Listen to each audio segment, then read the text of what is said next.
respected judges, and all the wonderful audience present here. First of all, thank you for giving me this prestigious opportunity to introduce myself. I am Ricky Borough from Borderland BTR Assam. Thank you. Have a wonderful evening ahead.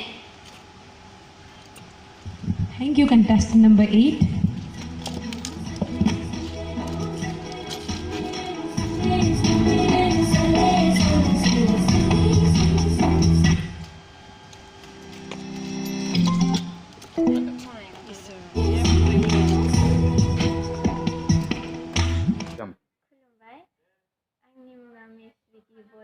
Ani babani munga Binod Boro, ani mamani munga Madoni Boro, ani gamini munga Tomlani Kauli Panga.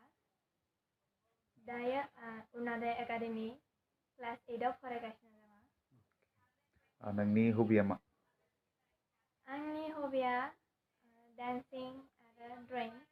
ओमफ्राय दा जिहेतु आंनि aim in life बेयो professional model। आंनि role modela जाय आंखौ train खालामो, आंखौ guide खालामो, खुशबुगिरि आंनि role model। बे आं बेजों comfortable दङ, so आं खुशबुगिरि मेमखौ आंनि role model सानो। so आं thank you बुंहरो आंखौ support खालामनायनि थाखाय, आंखौ guide खालामनायनि थाखाय। नोङो बबेखौ बांसिन जानो गाहाम मोनो? आङो आबै संनाय लाइ अनला ओमफ्राय बेदर। अके।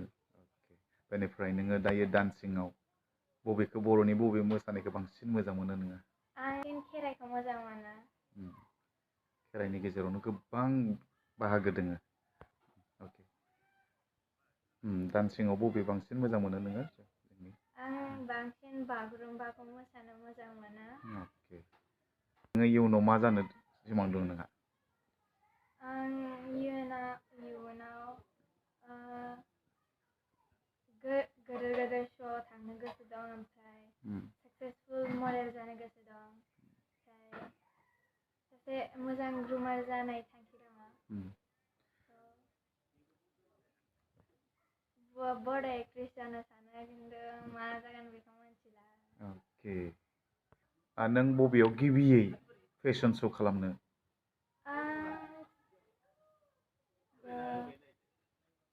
2023 आगस्टआव डन बस्को स्कुलाव टंला डन बस्को स्कुलाव फार्स्ट श' खालामदों।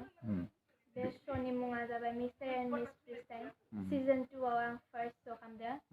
टीन केटेगरि, बेयाव आं सेकेन्ड रानार आप मोनदों। बेनिफ्राय आं जरहाटआव थांदों, स्टारडम आसाम सिजन 2 बेयाव मा मोनबोखो? फार्स्ट रानार आप। बेनि उनाव आं धेमाजियाव थांदों स्पेशल वार्कनि थाखाय, बेयाव फ्रेम मोनसे होदों, ओमफ्राय गामसा गांसे, ओमफ्राय बेनो। बेनि उनाव फिन टंलायाव फेशन फक्स अफ इन्डिया नङा। रेडि गो। बिनि उनावनो फिन टंलानो जाफिननाय mister and miss fashion face of Assam season 2 teen category miss brand ambassador. बिनि उनाव डाइरेक्ट एन्ट्रि गवा mister and miss fashion star of India teen category miss grand winner. नों जे माने दायो फेशन मुलुगाव फैबाय, बिनि थाखाय नोंखौ सोर फोरोंदोंमोन बांसिनै? फेशन मुलुगाव नों जे फैबाय, बे फेशन मुलुगाव फैनो थाखाय माखासे केटेगरिफोर थायो बा थाबायनाय माबाफोरा थायो, दा बेफोरखौ सोर फोरोंनाय नोंखौलाय? फार्स्टलि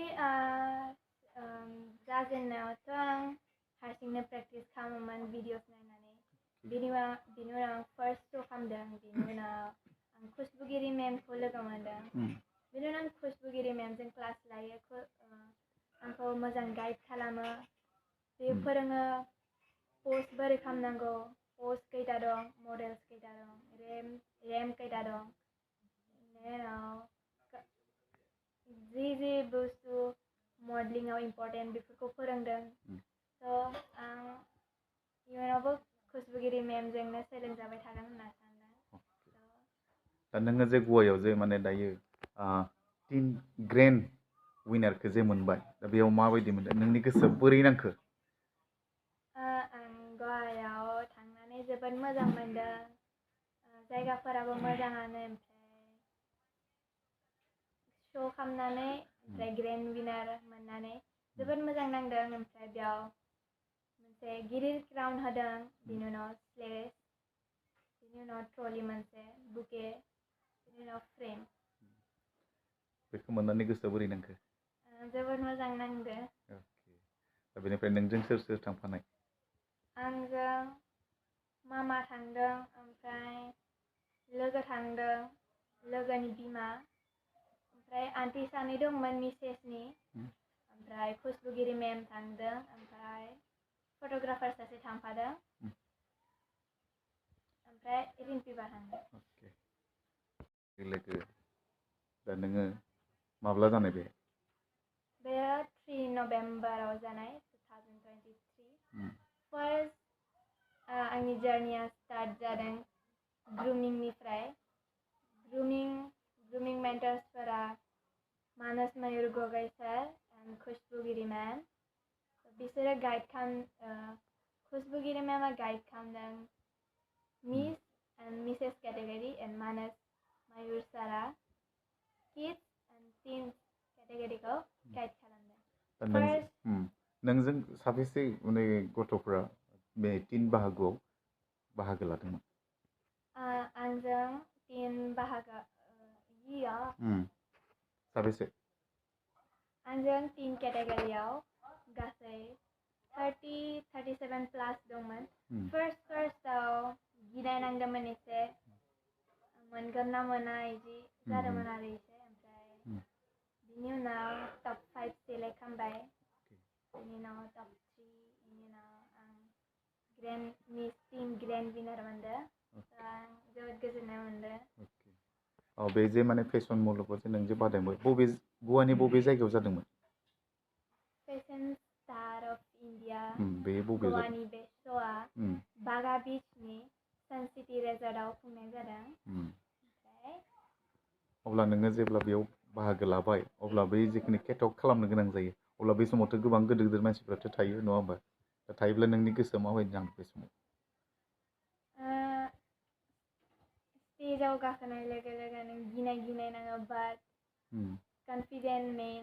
स' गिनायखौ एसे गोजानाव दोनथ'नानै आं जिहेथु विनार जानो होनना फैदों, ओमफ्राय कनफिडेन्स, स्माइल, वाक बेफोर मेन। स' आं गासैखौबो बावगारनानै आं आंनि श'आव ध्यान होदों। बिनि उनाव आङो मिस टीम ग्रेन्ड विनार मोनदों। दाथ' जेनेबा नोङो देरहानानै फैबाय, बेनि उनाव मा दङ? दायो जिहेतु आं गवायाव मिस टीम ग्रेन्ड विनार मोननानै फैदों, बेनि उनाव आङो 1 year अफ खालामनांगोन श'खौ। 1 year श' खालामनो मोननाय नङा। बे 1 yearनि उनाव आं श'खौ स्टार्ट खालामफिनगोन। बेनि उनाव आंनि बे जिहेतु गवानि श' बिनिफ्रायबो गेदेर श'आव थांनायनि सेस्था खालामगोन, ओमफ्राय बेफोरावबो विनार लाबोनायनि सेस्था खालामगोन।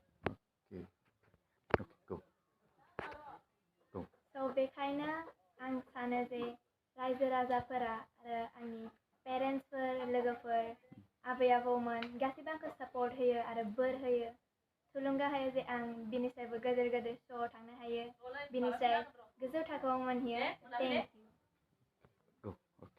Thank you. बयनिफ्रायबो खुलुमबाय।